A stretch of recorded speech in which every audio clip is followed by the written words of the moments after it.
que ton amour est dans nos cœurs. Parce que ta puissance est dans nos vies, Seigneur. Et ta présence est là chaque jour. Nous voulons te louer, t'adorer, te célébrer, Seigneur. Et avec vous, nous voulons chanter ces paroles. Ton amour, ta puissance, ta présence dans ma vie, Seigneur.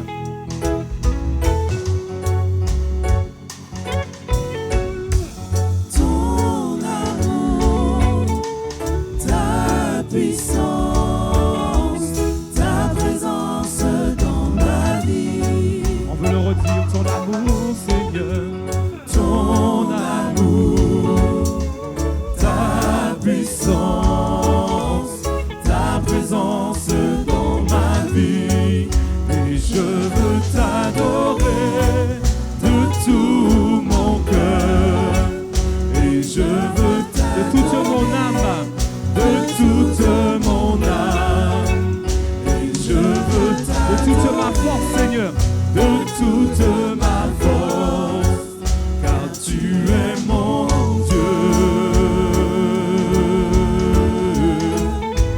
Tu es mon Dieu.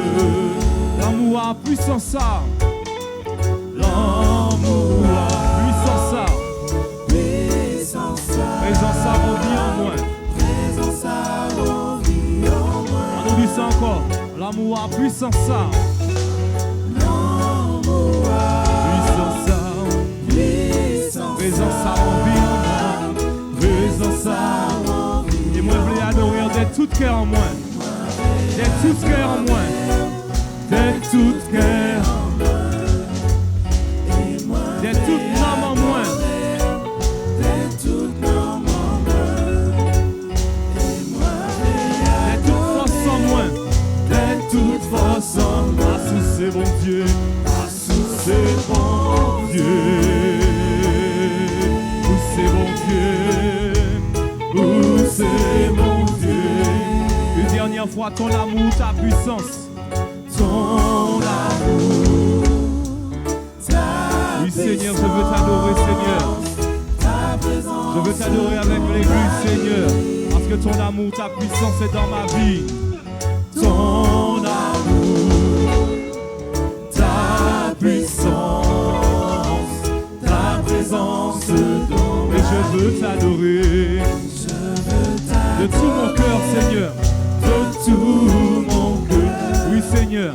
Et je veux De toute mon âme, Seigneur.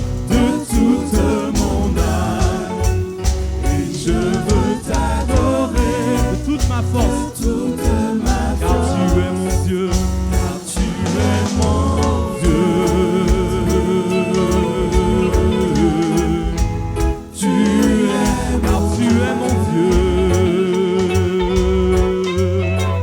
Car tu es mon Dieu. Tu es mon Dieu. Car tu es mon Dieu une dernière fois. Car tu es mon Dieu. Tu es mon Dieu.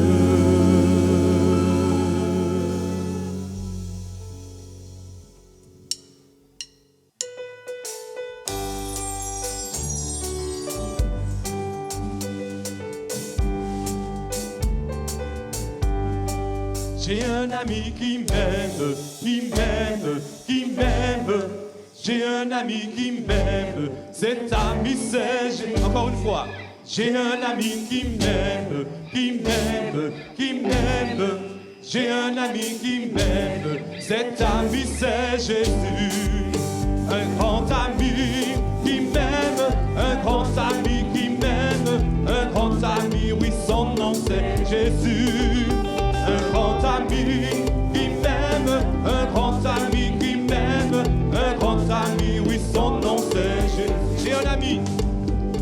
J'ai un ami qui m'aime, qui m'aime, qui m'aime. J'ai un ami qui m'aime, cet ami c'est Jésus. Un grand ami qui m'aime, un grand ami qui m'aime, un grand ami, oui son nom c'est Jésus. Un grand ami qui m'aime, un grand ami qui m'aime, un grand ami, oui son nom c'est Jésus.